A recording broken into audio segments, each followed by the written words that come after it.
momento de quiebre para el inicio de la gran época de violencia fue en 1948 con la muerte de Jorge Eliezer Garzón, puesto que ese personaje no era un político más. Este fue considerado la voz del pueblo en pro de la equidad y la defensa del mismo ante el Estado. En este punto de la historia, Colombia sufre una de las consecuencias más grandes del conflicto, el Bogotazo. Se llevó a cabo el 9 de abril del mismo año, o sea, 1948. El Bogotazo fue una de las representaciones más grandes de que el pueblo estaba cansado de tantas injusticias. Este fue un acto de revolución y protesta, pero esta revolución se convirtió en saqueos, miles de muertos y desaparecidos. Esto es equiparable, pero guardando las distancias, con la época del terror, conocida como el terror, que fue la parte oscura, más dañina de la Revolución Francesa. Eso fue un abrepasos, un abrebocas para la conformación de los grupos armados y eso incluye a las guerrillas por parte de conservadores y liberales. Se dieron desplazamientos forzados, los pueblos estaban olvidados por la parte del Estado, o sea, estaban totalmente abandonados de la mano del Estado, por así decirlo. Estaban siendo masacrados y habían miles de víctimas. Sufrían en carne propia una época de inseguridad social y política terrible. Todo esto surgió hasta otro momento importante de la historia del conflicto colombiano, y es el golpe de Estado por parte del general Rojas Pinilla en el 53. La acción más importante de este mandato fue decretar la amnistía general, y con esto la mayoría de sus grupos armados entregaron sus armas. Pero el tiempo, su mandato se fue alejando de los grupos políticos, y estos dieron oposición a Pinilla. La reacción de este fue cerrar los dos partidos, dando paso a la más explícita dictadura que sufrió Colombia, generando una bajada gigante en el precio del café, últimas protestas y oposición de los partidos y comunidades industriales, que hasta este mandato del dictador Rojas Pinilla cayó. Todo esto dio paso al pacto entre liberales y conservadores para la creación del Frente Nacional en el 58, para hacer una repartición del poder de mandato que en Colombia duró hasta el 74.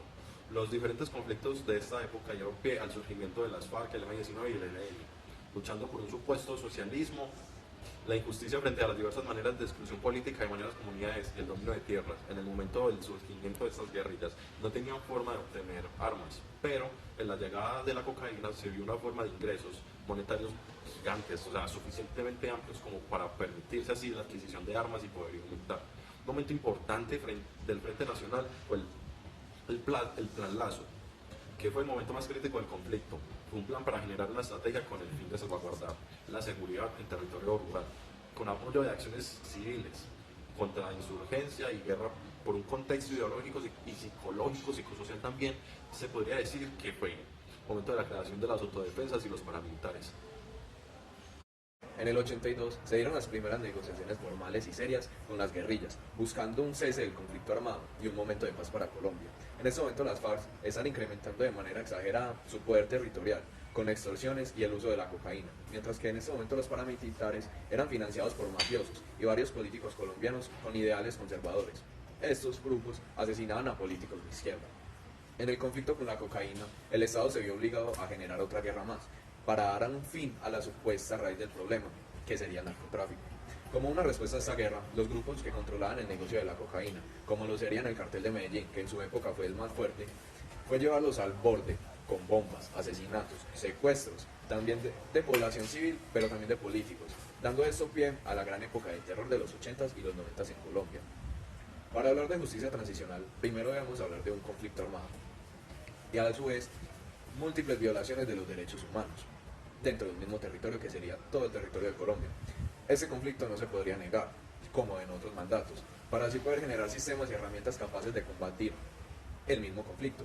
En esta justicia no se puede emplear herramientas penales que se cuenten para casos normales o típicos dentro del contexto colombiano. Algo demasiado importante de mencionar en estos temas es la resolución de implementación de la justicia transicional, para así darle la importancia que se merecen las víctimas y lo que exigen ante el Estado por su mera condición de víctimas. En ese momento entra la verdad y la reparación de las víctimas dentro de todo el conflicto. Como fin de la justicia y su objetivo es brindarle garantías a las poblaciones, estas poblaciones que han sufrido hechos de terror y múltiples vulneraciones hacia sus derechos. Esos derechos se piden que no se vuelvan a presentar con estas mismas violaciones y estos grupos, para así brindarle garantías de no repetición. Y como objetivo también, esta justicia busca generar reformas instrumentales dentro de todas las herramientas e instituciones jurídicas. Como resultado de tanta época de guerra en Colombia, es una gran brecha social entre las víctimas, los victimarios y el mero Estado. Esta brecha se busca cerrar con la paz, instaurando una justicia transicional que se basa en dos etapas: la negociación del conflicto, dándole un énfasis político y la aplicación real de la justicia. Pero el hecho de hablar de los conflictos, también se debería hablar de los parámetros que deben cumplir las víctimas y los victimarios en su papel. Entonces, nos deberíamos hacer la pregunta, ¿quiénes son los victimarios o los autores del conflicto? Pues bueno, estos son aquellos entes de índole organizado que deben contar con un mandato responsable en su actuar. Estos deben ejercer un control territorial suficiente para que se puedan aplicar operaciones militares. Y estas operaciones militares también tienen el deber de que se le puedan aplicar normas de derecho internacional humanitario. Para así, estos actores principales armados del conflicto del Estado colombiano, las guerrillas de extrema izquierda, podrían contar como ellos. Los grupos paramilitares también entrarían en algunas de esas resoluciones y algunos grupos de narcotráfico. La siguiente pregunta que nos tenemos que hacer es, ¿quiénes son las víctimas? Las víctimas son aquellas personas o comunidades que hayan sufrido un daño real o violación al derecho internacional humanitario. También son las personas que hayan sufrido un daño por intervenir a una víctima o buscar el cese de un daño. De igual forma, se considera víctimas al cónyuge, compañero o compañera permanente, parejas del mismo sexo y también familiares en primer grado de consanguinidad. Primero civil de la víctima directa.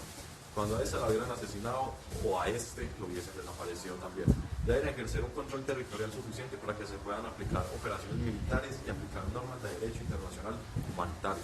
Por lo tanto, se habla como principales actores del conflicto armado al Estado colombiano, las guerrillas de extrema izquierda, los grupos paramilitares de extrema derecha, los grupos de narcotráfico, y también es importante hablar de las víctimas del conflicto armado en Colombia, que son de diferentes comunidades, de diferentes culturas, etnias, también diferentes religiones.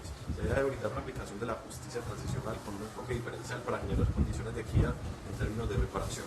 Por hablar sobre las estrategias, leyes, decretos y diferentes mecanismos judiciales que se implementaron, debemos iniciar con la ley 418 del 97, implementada en el mandato de Samper. Esta ley nos habla de la facultad que se le dio a los representantes del gobierno para adelantar diálogos y firmar acuerdos con los voceros de los grupos armados, con el objetivo de promover la reconciliación de las diferentes comunidades afectadas y involucradas, de buscar la paz y la sana convivencia. De esta ley pasamos a regir el conflicto de diferentes negociaciones con la ley 975-2005. En esta ley se dictan disposiciones normativas para la reincorporación de miembros de grupos armados, en búsqueda de la consecución de la paz nacional e incorporación de tratados, también de acuerdos humanitarios que se podría decir que esta ley fue dirigida mayormente a las guerrillas, como ente que en mayor medida afecta ni viola los derechos, sino que va más dirigida al grupo de autodefensas. Esta ley se tiene una evidencia de poner en regla los principios o derechos de justicia, reparación integral, la verdad. También buscan las garantías a los debidos procesos, sin alteraciones en los casos, para así generar garantías judiciales a los autores armados. Esta ley no se habla únicamente de ese tipo de reparación y juzgamiento, sino que como reparación también se busca ya o restituir a las familias ese miembro secuestrado o muerto, así dándoles orden a los autores armados a la liberación de personas que se encuentran en el cese de su libertad.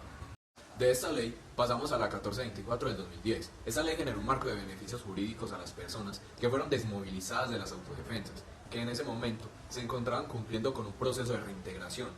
Esta ley, de su misma forma, también generó una obligación a los autores armados para con las víctimas, en busca de una libre y completa reintegración social.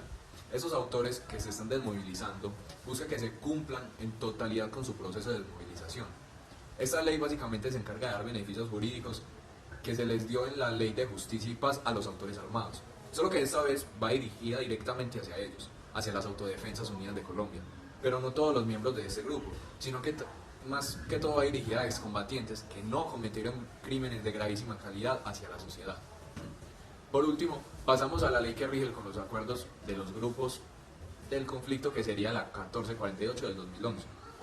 Esta ley reconoce que hay poblaciones con características diferenciadas y que en las medidas implementadas en busca de una reparación, ayuda humanitaria y rutas de atención que consten de esta ley. Estas debe contar con el enfoque diferencial. En esta ley, la determinación de los diferentes aspectos de reparación hacia las víctimas y la indemnización de estas no nos habla solo de constar con una reparación monetaria, sino de reparar la vida perdida, los momentos obligatorios que dejaron por culpa del despojo del Estado, y así acompañándolos con condiciones de educación, vivienda, salud, programas de empleo, pero no solo eso, sino que también busca reparar con dignificación de las víctimas ante lo sucedido, generando así verdad y reparación con homenajes, y lo más importante, las garantías de no repetición. El enfoque diferencial de en este momento es ver a la violencia y las violaciones de los derechos que han sufrido como un foco de discriminación social, para que así y de esta forma las acciones reparatorias puedan garantizar una igualdad, una equidad, y que de esta forma se pueda dar una justicia digna y una justicia real. En la acción de la reparación se busca que ésta sea integral y no de índole individual. Así, estaríamos hablando de los grupos menos favorecidos y más discriminados de nuestra sociedad. En esto nos encontramos a las negritudes, a las comunidades indígenas. Estas han sido muy afectadas por el flagelo de la violencia. Por eso, el decreto 4633 del 2011 tiene como objetivo establecer los mecanismos de asistencia y reparación y de restitución de tierras de las mismas, en manera de que los acuerdos de paz se integren con capítulos enfocados directamente a estas comunidades.